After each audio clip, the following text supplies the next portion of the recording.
And later, year-old retired teacher Robert Davis speaks for itself in some respects. What isn't clear, though, is what led to the incident, both sides of the story from us. Maybe you can make your own determination. You need to look very closely.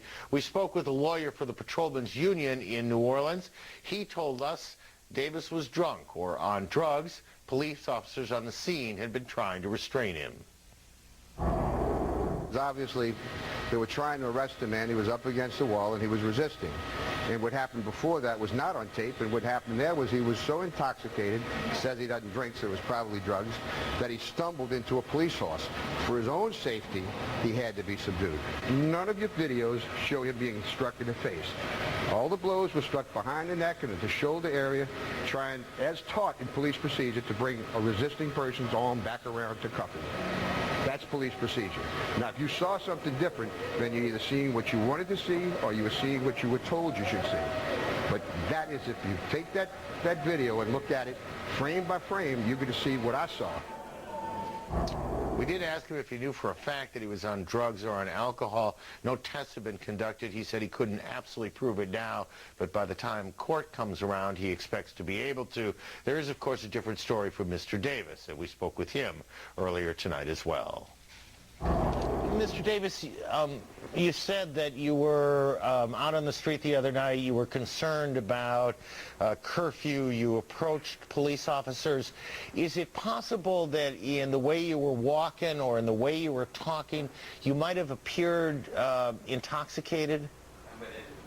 No, I don't drink. That's simple. I have not had any alcohol at all, period. And that question has been asked a multitude of times, and the response is still the same. I do not drink, period. And I assume if I ask you if you had used drugs that night, you're going to say no to that too, right? Also. Was there ever a time after they took you to the holding cell or took you to the hospital when they gave you a breathalyzer test or took a blood test that would provide scientific evidence as to whether or not you were intoxicated? No.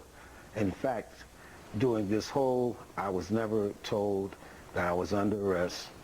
I never knew the charges which were against me. I never was read my rights as a citizen of the United States. I had a difficult time just trying to survive the blows that were coming from all directions.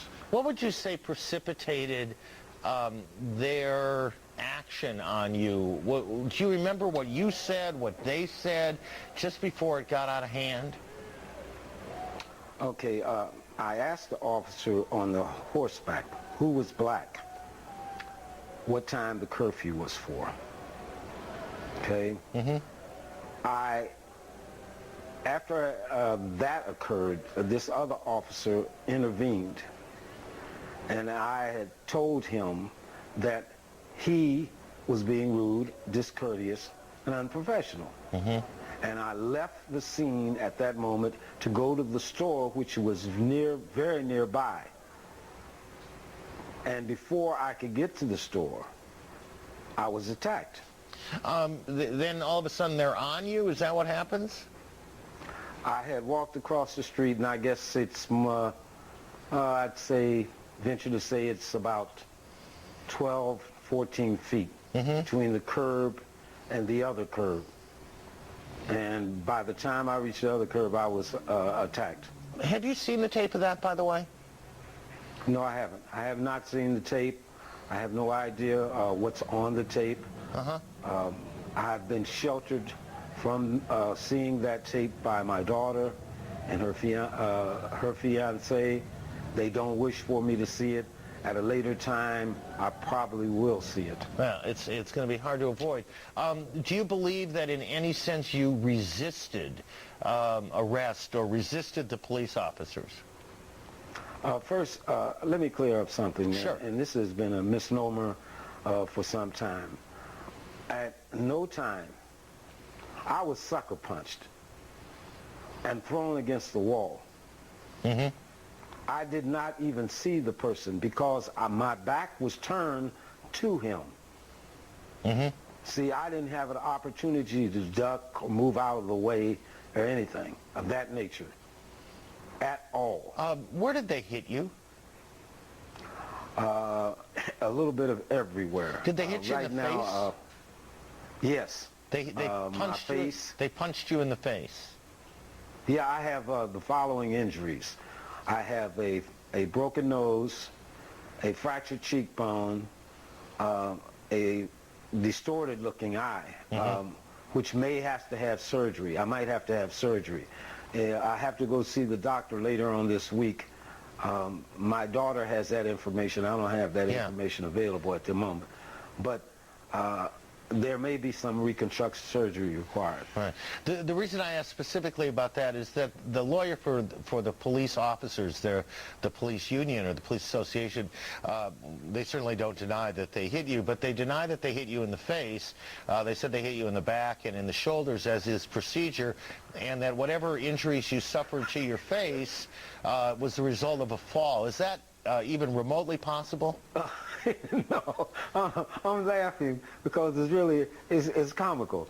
I mean, if you could see my face, and I don't know, Mr. Brown, if you can with this shot. Yeah. It's totally black. I mean, it is not even remotely connected to my complexion. Yeah. It is black. And there was no way I could have failed and got this.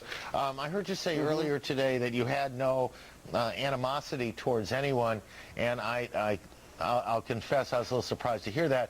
I assume you don't think the police officers who punched you are your best friends. You must have some animosity towards them. Not really. See, I don't have time to be vindictive. Really? You see, I've got other things. Oh, yeah. Life goes on. Yeah. See, but I'm sure the good Lord is going to take care of everything.